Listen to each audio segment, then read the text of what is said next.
오늘 은혜 받으실 말씀은 누가복음 22장 54절부터 62절의 말씀입니다.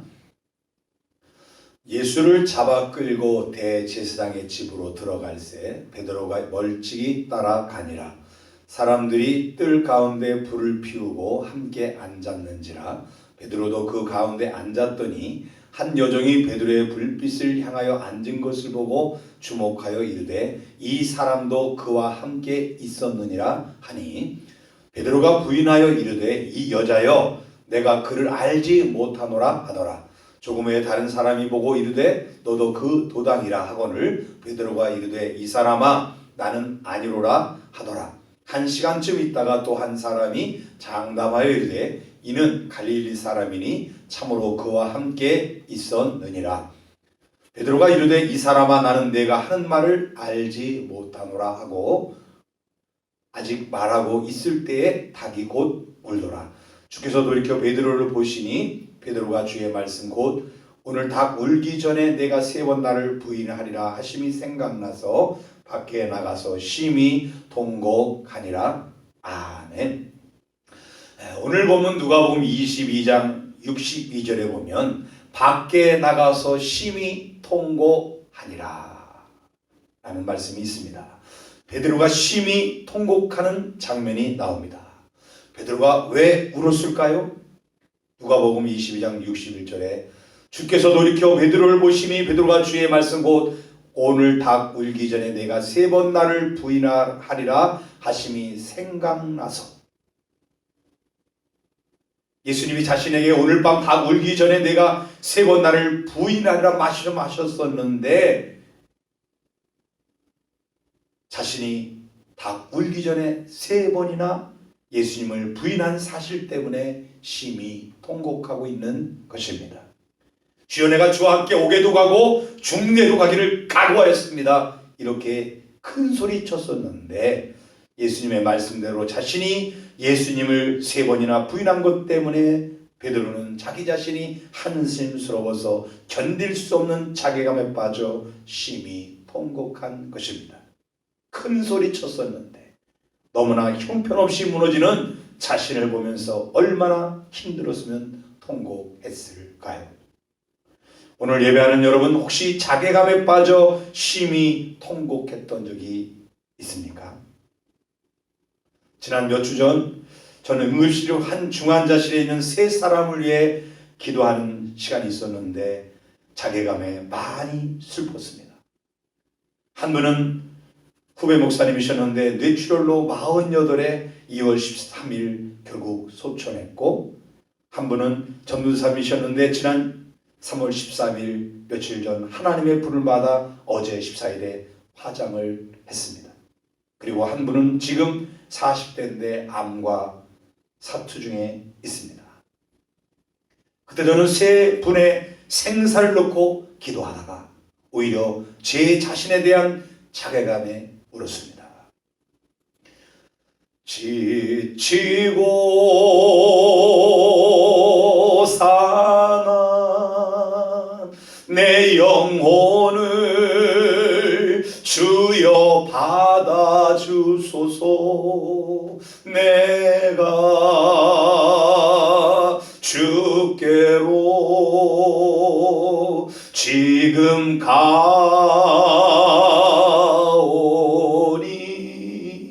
버림받고 깨진 나의 마음을 주여 받아주소서. 내가 주께로 지금 갑니다.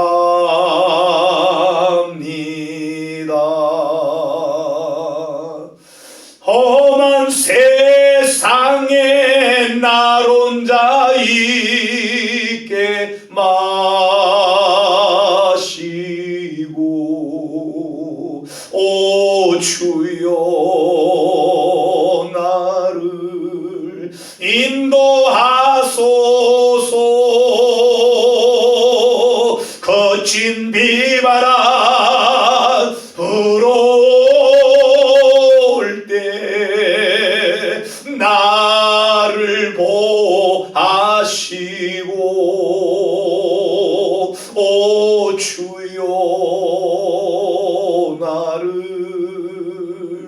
인도하소서. 험한 세상에 날 혼자 있게 마시고,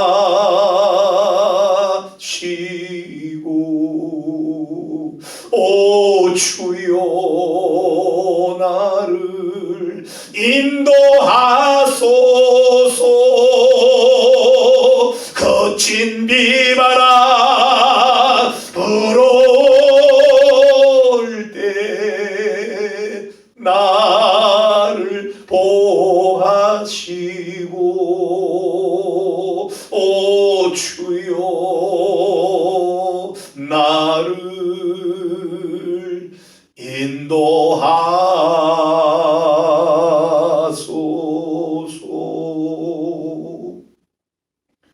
험한 세상에 나 혼자 있게 마시고, 거친 비바람 불어올 때 나를 보호하소서.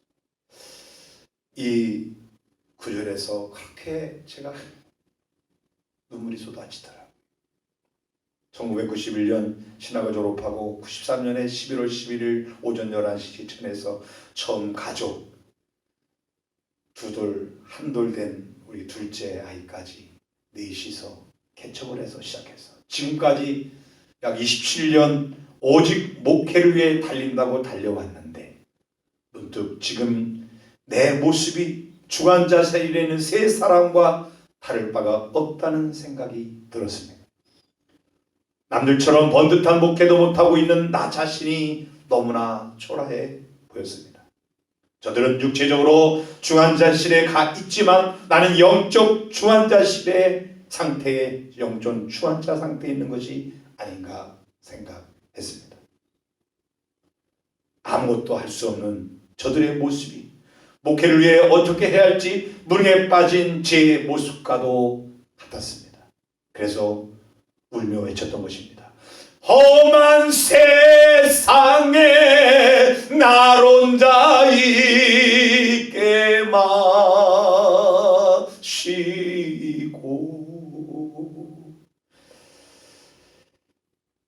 울며 찬양하다 갑자기 감사가 치솟았습니다. 나를 버리지 않으시고 여전히 주의 종으로 세워주고 계시고, 교회를 맡겨주셔서 양들을 돌보게 하시고, 아직 나의 건강도 주셨고 물질도 채워주고 계시고, 아무것도 없는 줄 알았는데 많은 것이 있다는 것을 깨달았습니다. 아직 나의 사명이 끝나지 않았고 내게 주어진 사명을 계속 감당하라는 어명으로 느껴졌습니다. 사랑하는 아들아, 나는 아직 너에 대한 기대를 포기하지 않았단다. 내가 너를 잘 안다. 라고 지금도 말씀하시는 것만 같습니다. 오늘은 시선이라는 말씀의 제목으로 함께 은혜를 나누겠습니다. 오늘 본문을 통해서 첫 번째 살펴볼 것은 베드로가 멀찍이 따라가니라. 누가복음 22장 54절을 보니까 예수를 잡아 끌고 대제사장의 집으로 들어갈새 베드로가 멀찍이 따라가니라. 대제사장과 성전의 경비대장들에게 이끌려 재판받으러 가시는 예수님을 지금 베드로가 따라가고 있습니다. 마태복음 26장 56절 57절 보면, 그러나 이렇게 된 것은 다 선지자들의 글을 이루려 함이니라 하시더라. 이에 제자들이 다 예수를 버리고 도망하니라. 예수를 잡은 자들이 그를 끌고 대제사장 가야베게로 가니 거기 서기관과 장로들이 모여 있더라. 마가복음 14장 50절에도 보니까 제자들이 다 예수를 버리고 도망하니라. 9명의 제자들은 가룟 유다는 예수를 팔고 자살해버리고 있고, 그리고 9명의 제자들은 예수를 버리고 도망가기 바빴지만 베드로와 요한은 예수님을 따라가고 있습니다. 요한복음 18장 15절에 보니까 시몬 베드로와 또 다른 제자 한 사람이 예수를 따르니 이 제자는 대제사장과 아는 사람이라 예수와 함께 대제사장의 집들에 들어가고 요한은 대장과 같이 그 안에 들어가 있고 베드로는 멀찍이 지금 따라가면서 예수님 밖에서 멀찍이 예수님을 바라보고 있는 순간입니다. 제자들은 예수님이 잡혀가자 주랭랑치기 바빴는데 그래도 베드로는 예수님을 따라갔습니다. 왜 따라갔을까요? 자기 말에 대한 책임을 지려는 죽는 데도 가고 옥에도 가겠다고 한 그 말을 지키는 신념 때문에 갔을까요? 마태복음 26장 22장 34절에 보니까 그가 말하되 내 주여 내가 주와 함께 옥에도 죽는 데도 가기를 각오하였나이다.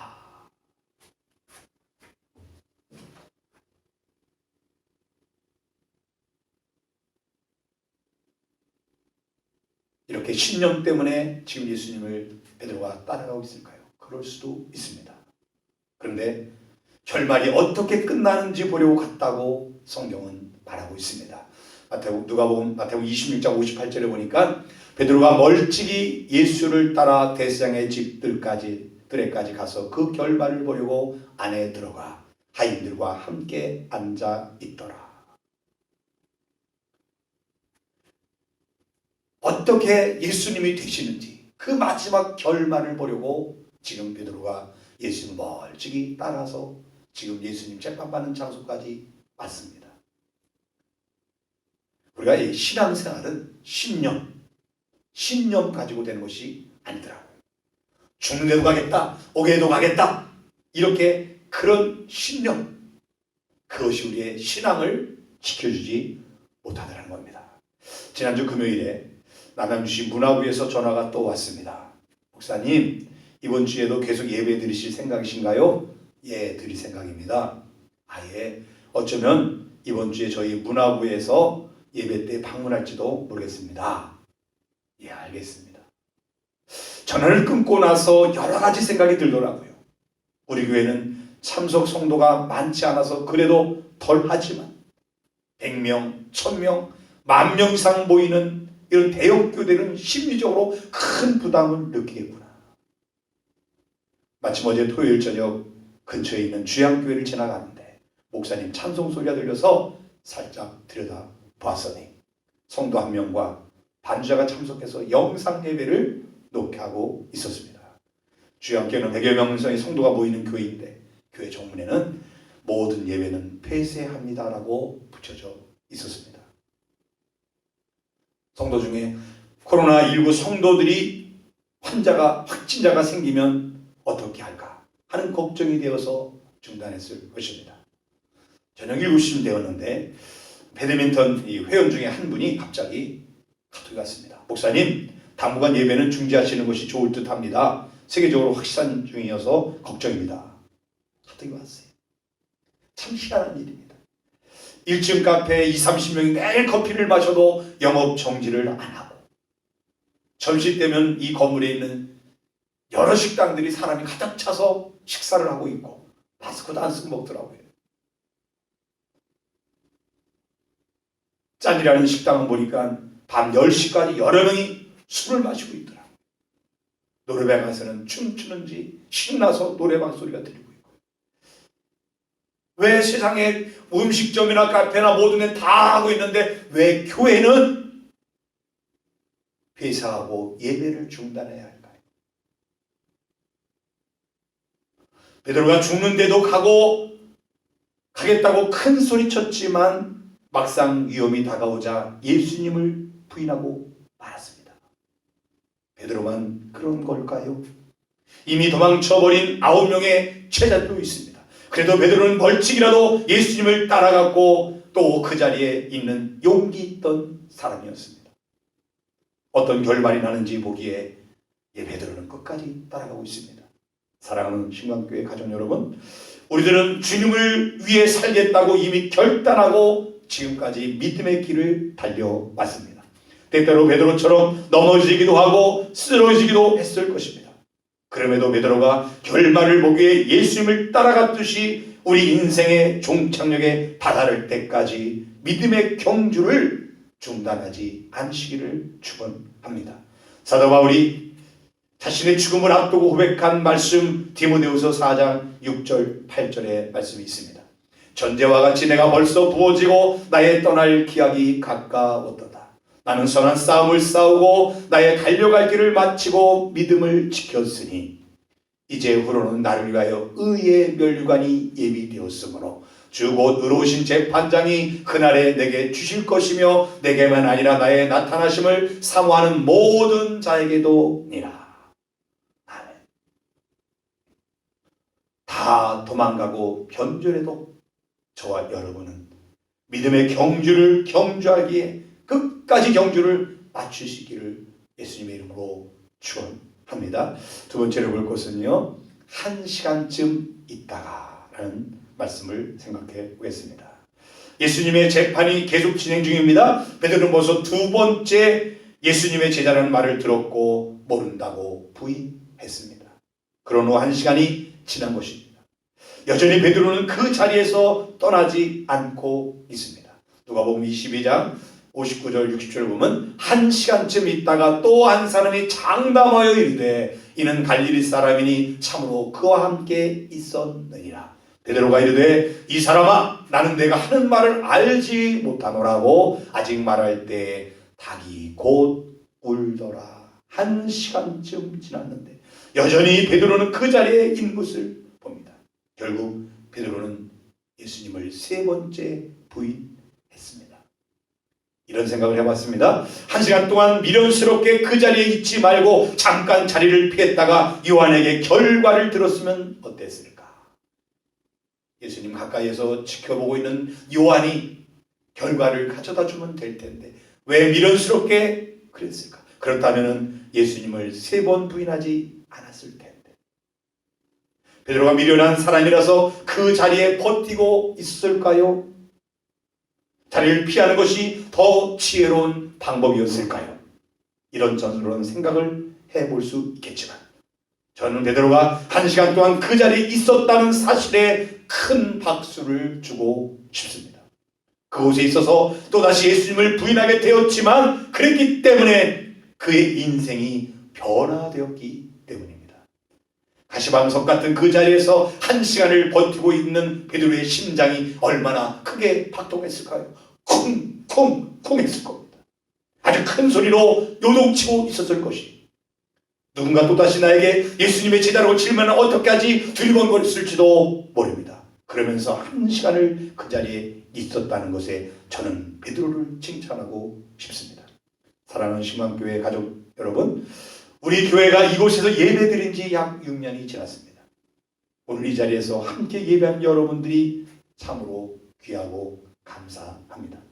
베드로가 1시간을 그 자리에 남아 있었듯이 끝까지 자리를 지키는 여러분들이 되시기를 축원합니다. 하나님은 베드로가 3번 부인함을 통하여 새로운 인생, 새로운 믿음의 사람으로 만들 준비를 하고 계셨습니다.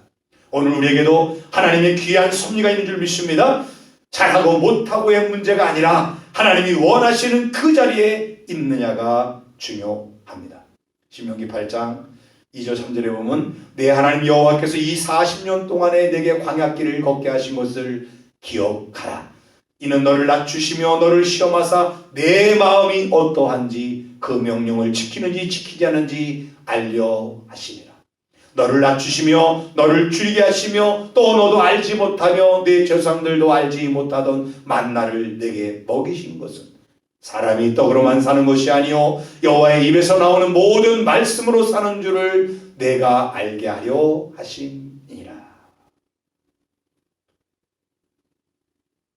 하나님이 이스라엘 백성들에게 40년 동안 광야의 길을 걷게 하신 곳에도 하나님의 계획이 있었다고 말씀하고 있습니다. 하나님은 오늘 우리에게도 분명한 계획을 갖고 이끌고 가시고 계시다는 것을 믿으시기 바랍니다. 1시간 동안 여전히 그 자리를 지키고 있던 베드로처럼 우리가 예배하는 자리, 하나님이 기뻐하는 자리, 하나님 영광 돌리는 자리를 떠나지 아니하고 계속해서 자리를 지킬 줄 아는 그 믿음을 소유하시기를 예수님의 이름으로 축원합니다. 세 번째로 살펴볼 것은 주께서 돌이켜 베드로를 보셨습니다. 누가복음 22장 61절에 보니까 주께서 돌이켜 베드로를 보시니 베드로가 주의 말씀 곧 오늘 닭 울기 전에 내가 3번 나를 부인하리라 하심이 생각나서.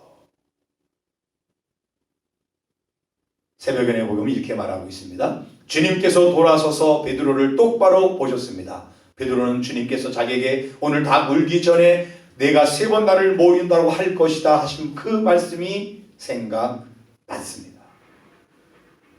예수님이 3번 자신을 부인한 베드로를 몸을 돌아서서 똑바로 쳐다보실 때 예수님의 눈빛과 얼굴이 어떠했을까요?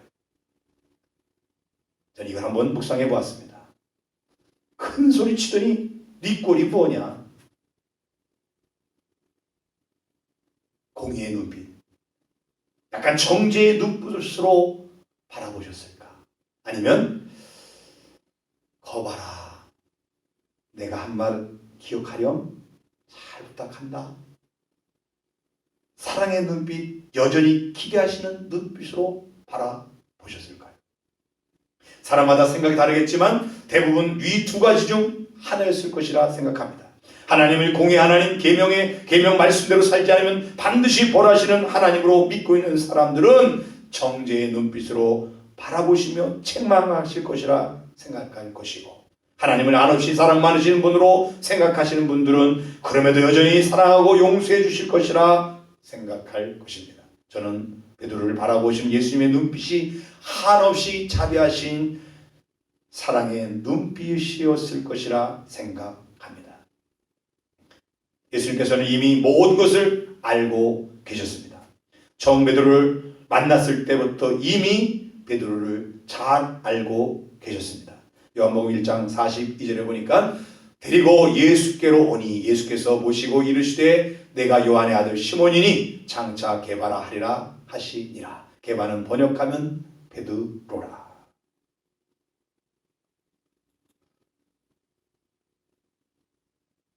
누가복음 22장 31절 32절에 보면 시몬아 시몬아 보라 사탄이 너희를 밀가부로 타려고 요구하였으나 그러나 내가 너를 위하여 내 믿음이 떨어지지 않기를 기도하였느니 너는 돌이킨 후에 내 형제를 굳게 하라.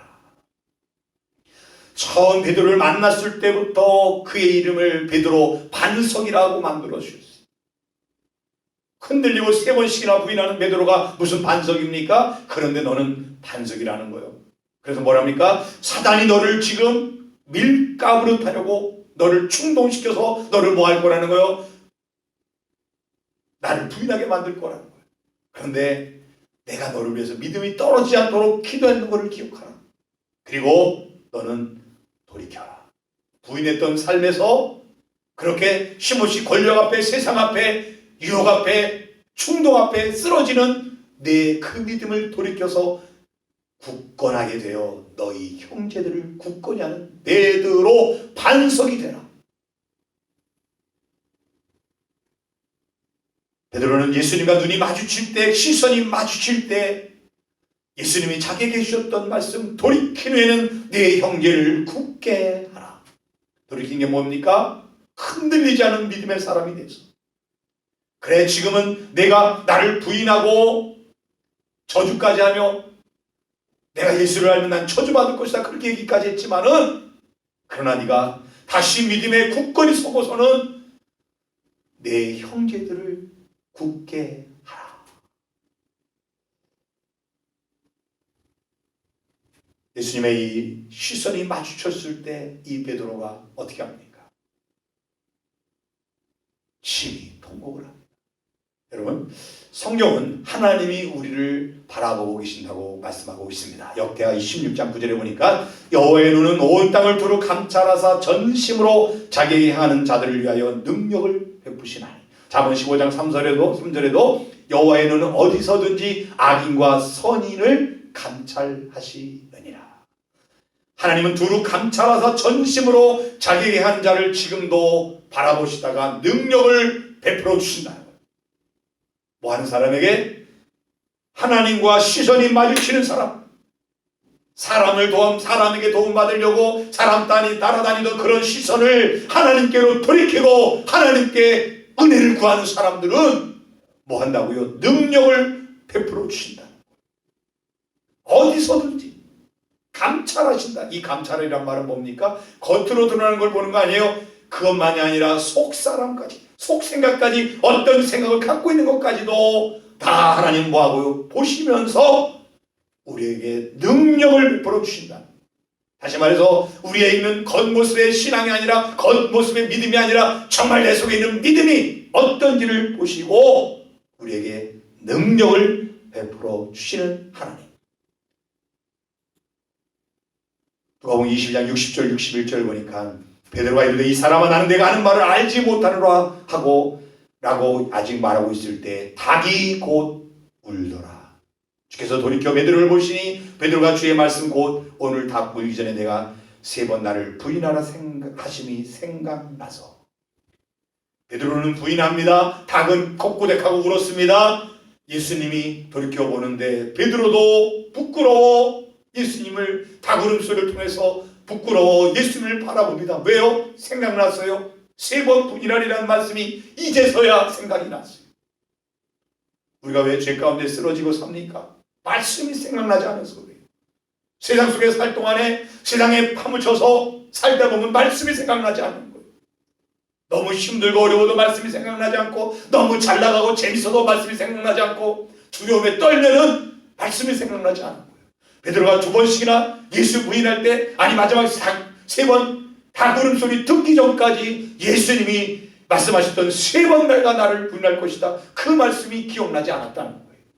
그러다 닭 울음이 돌릴 때 맞아, 예수님이 내가 3번 닭 울기 전에 부인한다고 했지, 그것이 생각나서 뛰어나가서 뭐합니까? 62절에 보면 심히 통곡하니라. 통곡한 베드로의 모습이 나오고 있습니다. 베드로가 어떤 사람입니까? 그가 말하되 주여 내가 주와 함께 오게도 가는데 죽는 데도 가기를 각오했습니다. 그렇게 결각하고 왔다고 큰소리 쳤던 베드로인데 이렇게 부인하고 심히 통곡을 하고 있습니다. 우리의 신앙생활은 신념이 아니더라고요. 그리고 우리가 시선을 어디를 바라보냐에 따라서 우리의 인생이 달라지더라고요. 어떤 때든지 잘 될 때도 잘 안 될 때도, 소망 기쁨이 넘칠 때도 소망이 없고 절망 중에도 우리는 시선은 항상 주님을 향해서 고정되어야 우리의 믿음은 흔들리지 않아요. 잘 돼서 교만해서 타락하게 되고, 잘못돼서 잘 안 된다고 절망해서 하나님을 슬프게 하고, 그래서 우리는 절망, 소망이 아니라 주님을 바라봅니다. 잘 되는 거, 못 되는 걸 바라보지 마시고 주님을 바라볼 때 우리에게 소망이 넘치는 삶이 되는 줄 믿습니다. 존 밀턴이라는 사람이 있습니다. 그가 52세 때 실명이 하게 되는 일이 있었습니다. 그 실명 중에 그는 너무나 힘든 시간을 보냈어요. 사람들은 말합니다. 이젠 저 남자의 일생은 끝났다. 무슨 희망이 있을까? 저 사람은 시기에 빠져 결국 죽을 거야. 그렇게 생각을 했습니다. 그러나 그는 모든 절망을 이기고 12년 후인 1665년 불의 명작 신라곤이라는 책을 저술했습니다. 그가 이런 얘기를 했습니다. 앞을 못 보는 것이 비참한 것이 아니라 앞을 못 보는 어려움을 이겨낼 수 없다며 주저앉아 있는 것이 비참한 것이다. 앞을 못 보는 어려움을 이겨낼 수 없다며 주저앉는 것이 비참한 것이다. 셰익스피어 복음가는 영국의 신년 졸 미턴의 이야기를 우린 기억해야 됩니다. 베드로도 예수님이 닭울음을 통해서 3번 울고 눈물로 통곡했다. 전설에 의하면 베드로는 항상 가슴에 수건을 가졌다고 합니다. 왜? 닭울음 소리만 나는 울었대요. 간증할 때마다 울었대요. 나는 예수님을 3번이나 부인했던 사람입니다. 그런데 그가 뭐 했습니까? 돌이켜서 예수님의 시선이 마주쳤을 때 그 인생이 바뀌어지고 그가 그때부터 주님을 바라보며 나중에 거꾸로 십자가에 죽기까지 하나님을 향했던 그 시선을 놓치지 않았던 거죠. 오늘 예반은 저와 여러분도 주님이 부르시는 그날까지 우리의 시선을 주님께 고정시키고 주님 영광에 끝까지 달려갈 수 있기를 예수님의 이름으로 축원합니다. 찬양하겠습니다.